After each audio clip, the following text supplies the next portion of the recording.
Namaskar learners, I am Pragya welcoming you in your YouTube channel English Seeker.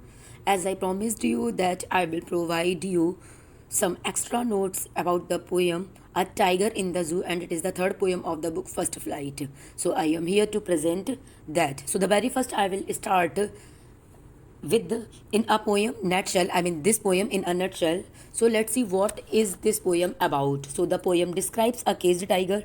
It tells us of the despair, agony and helplessness of a caged tiger in a zoo. The poet describes us what the life of the tiger would have been if it had been in its natural surroundings. The poet highlights the fact that the people cage animals in zoos for their own fun and never understand the trauma that the animals suffer. If I will talk about the poetic devices of this, so a few literary elements are in the poem discussed as they are. So the very first we will talk about the rhyming scheme of the poem. So there are two different rhyming schemes in the poem. The rhyming schemes are A B C B and A B C D. The rhyming scheme for first, second, and fifth stanza is A B C B, and for the third and fourth stanza is A B C D. If I will talk about the figures of speech, so the figures of speech: imagery, symbolism, oxymoron, personification, alliteration, metaphor, repetition, enjambment, metonymy, consonants, and assonance are used here. Now I will discuss you in detail that in which line which figure of speech is used. So the very first we will discuss about imagery. So the imagery is conveyed through vivid strips lurking in the shadow, sliding through long grass, snarling around house, terrorizing the village, stalking the length of his gaze, ignoring visitors, stares with his brilliant eyes at the brilliant stars. So in these lines, after listening these combination of words or these words, you are just able to imagine that what the things are going on there. The second figure of speech which is used in this poem is symbolism. So Norris symbolizes the word cage and sky. Cage symbolizes the captivity of the tiger by humans, and sky on the other hand symbolizes the freedom that the caged tiger longs for. By symbolizing cage and sky, Norris shows the helplessness of the tiger.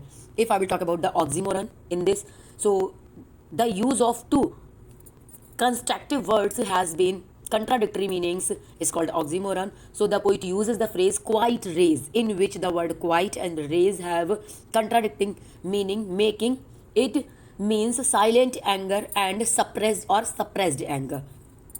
This contrasting phrase is used to convey that though the tiger is quiet in the cage, it is full of rays.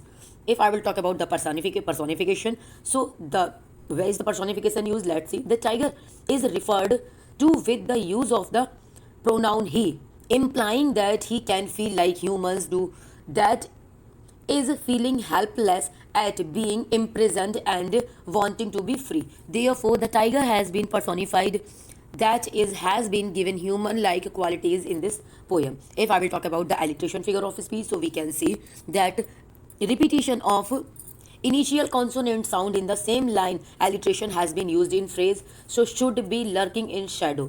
S and S, the very first letter should and the shadow S. So here alliteration is pump dear pass in the concrete cell. So in the concrete cell or pump dear pass, here we can see the repetition of P and C.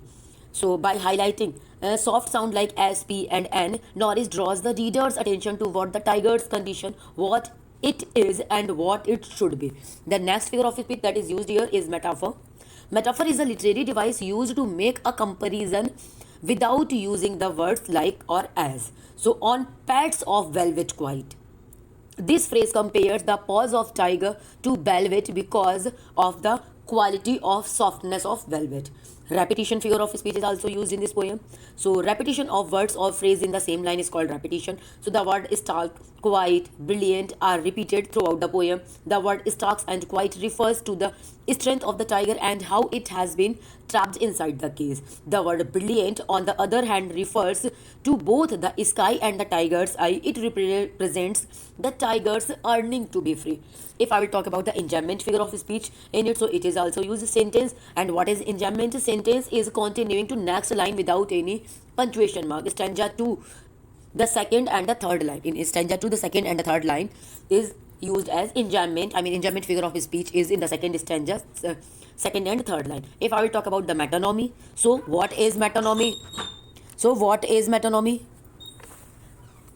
What is metonymy? So this poetic device consists of the substitution of the name of the attribute or adjunct for that of the thing meant. So in this poem, the poet uses the device of metonymy. In the second line of fourth stanza, he uses the word strength to mean the body of the tiger, where the entire strength of this majestic creature resides, and which is locked up within a cage in the zoo. If I will talk about the other figures of speech, so they are assonance and consonance. If I will talk about consonance, so use of s is in stalks his strips.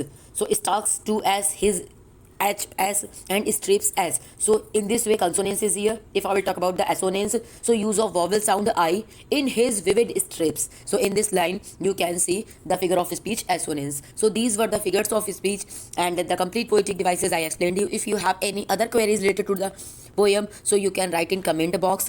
Till then, keep connected and stay tuned. Thank you.